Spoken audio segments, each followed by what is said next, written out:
Hey guys, it's Dr. Abraham with A Sip of Aesthetics, and today we are here with Lindsay. How are you doing? Hi, Dr. Adam. I love being here. Thank you.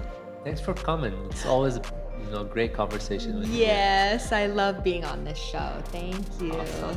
We are talking about different seasonal treatments today. The seasons are changing here. We're going from spring to summer, and let's talk about that. What kind of treatments might be appropriate for different times of the year? Yep, I feel like we just did 1 million ablative lasers because people were trying to get those in before their summer vacations and before it's getting hot when they're going to be sun exposed. So now things are moving more into these like no downtime treatments, pigment control treatments, and just kind of some injectables. So, what are some treatments? Let's start with pigments. What different treatments can be done for pigments, at different times of the year? And especially like we are here in California, so there's a lot of sun, and I mean all year, but especially in the summer, and people are Yeah. always more active outside in the summer. How would that kind of change your approach to treating somebody? If they've had direct sun exposure at all to the treatment area within 2 weeks or longer, even, or if they have a hint of a tan, it really isn't ideal to do the laser treatments because the lasers can act stronger because they're attracted to pigment. So if your skin is pigmented all over, it can't differentiate between the pigment spots that we want to get rid of and the rest of the skin, and they can either burn or kind of have an ineffective treatment. And so a lot of people I'm kind of putting on pause right now in terms of treatments that you can't have sun exposure, like IPL, CO2 laser. Some people are still doing V-beam if they're not tanned, but I'm basically having everybody start a regimen of topical skin brighteners that can just kind of maintain their results that they've worked on all winter and can kind of break up existing pigment or just calm down the pigment cells throughout the summer. And that was actually going to be my next question: is like, like what do we do when the summer comes if we can't do some of these treatments? Do we just like give up, or you already kind of mentioned, using there are certain options. It's just we have to switch our approach a little bit. Yeah, tranexamic acid is kind of the gold standard now to just kind of preserve your pigment control, inhibit new pigment production, and brighten to an extent too. And it's so well tolerated. We used hydroquinone for many years, but some people don't tolerate it as well. You have to take breaks, and you can kind of indefinitely use these products with kojic acid, vitamin C, some like typical brighteners, but definitely the tranexamic acid kind of calms down the pigment cell from firing readily when it's exposed to sun, heat, inflammation, hormones, any of the triggers. That's awesome. So that is something that you're using more often right now during the summer. And once, like, let's say it's fall again and it's time to go back on these lasers, do you continue with these topical, or do you just gotta like switch back to lasers? Or I usually just tell the people that they're going to kind of indefinitely use these topical agents because they're so helpful on a daily regimen. They'll come in and Gotcha. do any number of treatments, sometimes 3 to 5 treatments of laser, but that daily regimen is almost the most important piece of the puzzle because it's like brushing your teeth daily, and then you come in here like you go to the dentist for your in-office treatments where we do a little more of an overhaul. But daily you're exposed to different stressors, inflammation, hormone changes, whatever it is. And so you can kind of control those very well now just with topical agents. And some people use the topical agents because it's more cost effective too, instead of sometimes doing like a longer series of treatments, or if they just want to do something that doesn't cost quite as much, they'll just use the topical agents, and they're really effective now. perfect.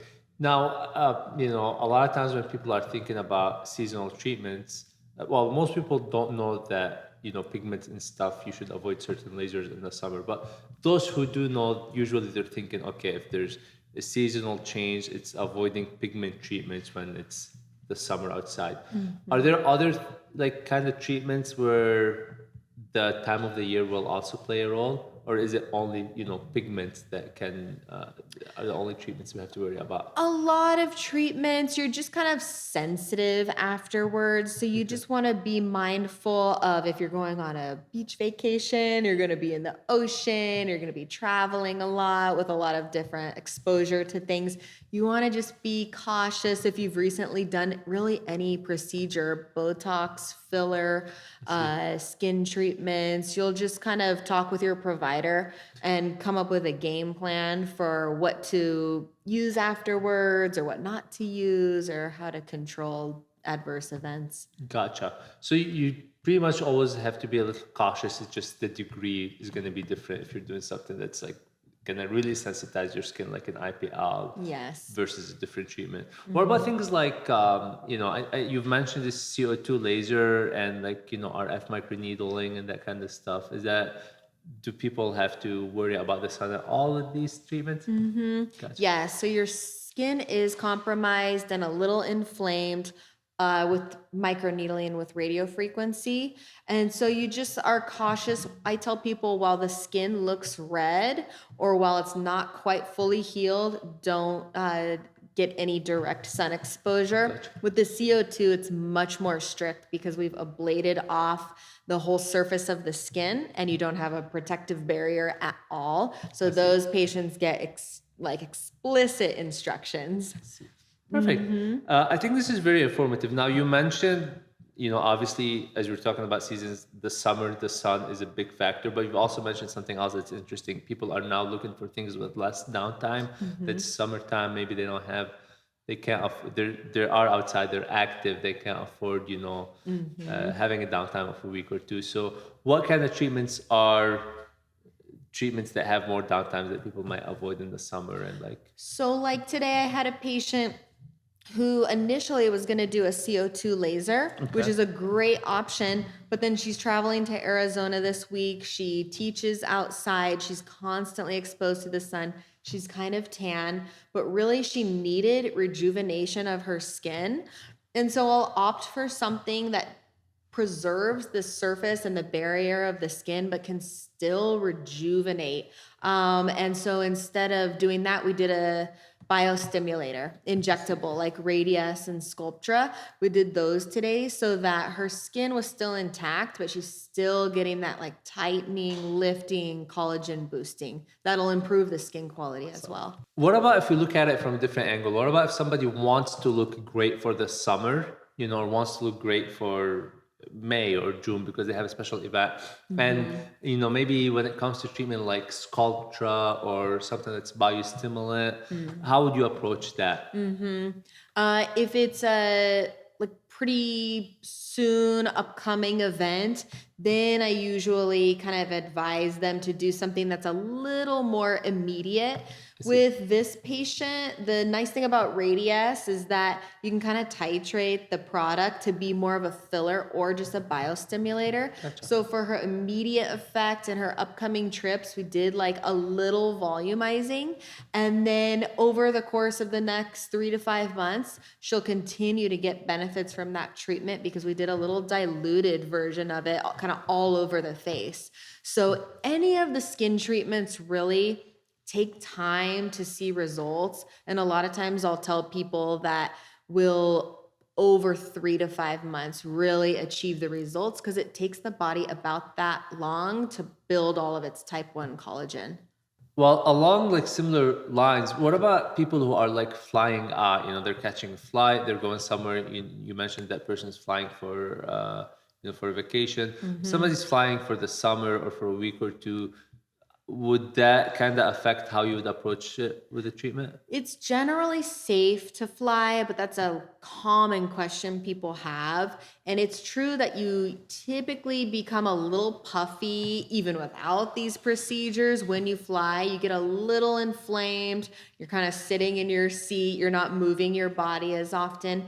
And so it can just kind of prolong your healing a little bit. You can stay a little swollen for longer. You can be sore. So I kind of prep them and tell them to do their procedures at least a day or two before a flight. And then sometimes I'll have them take oral arnica, which is a plant-based anti-inflammatory, and or use topical arnica to just kind of help avoid excess swelling.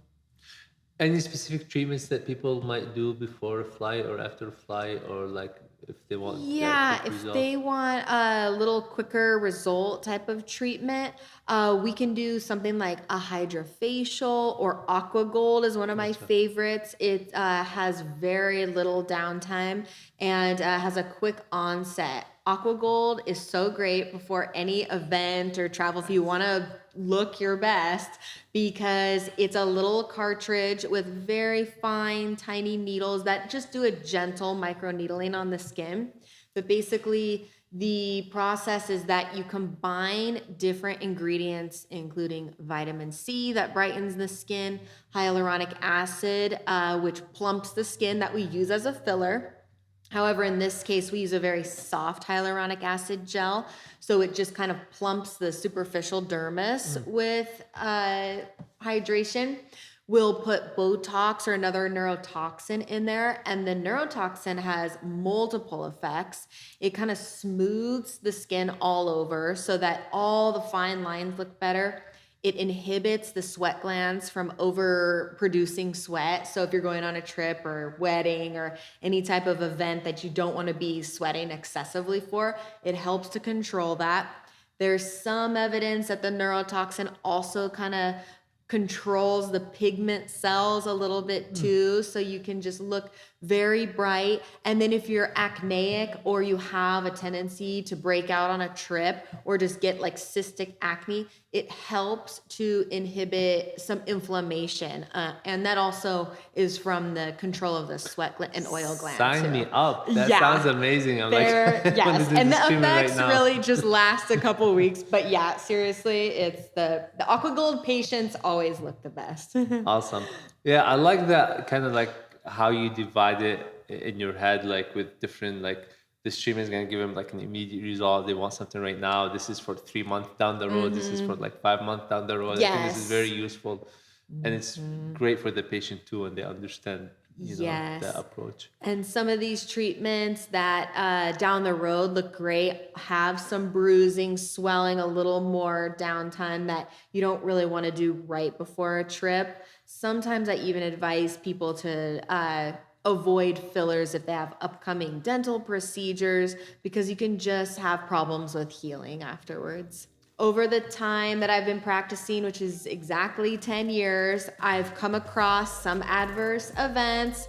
All of these non-surgical treatments are relatively very safe, but they're not without some risks. And so we've been able to kind of avoid certain risks just by kind of cautioning patients or prepping them in terms of their upcoming trips or procedures, whatever they have in mind.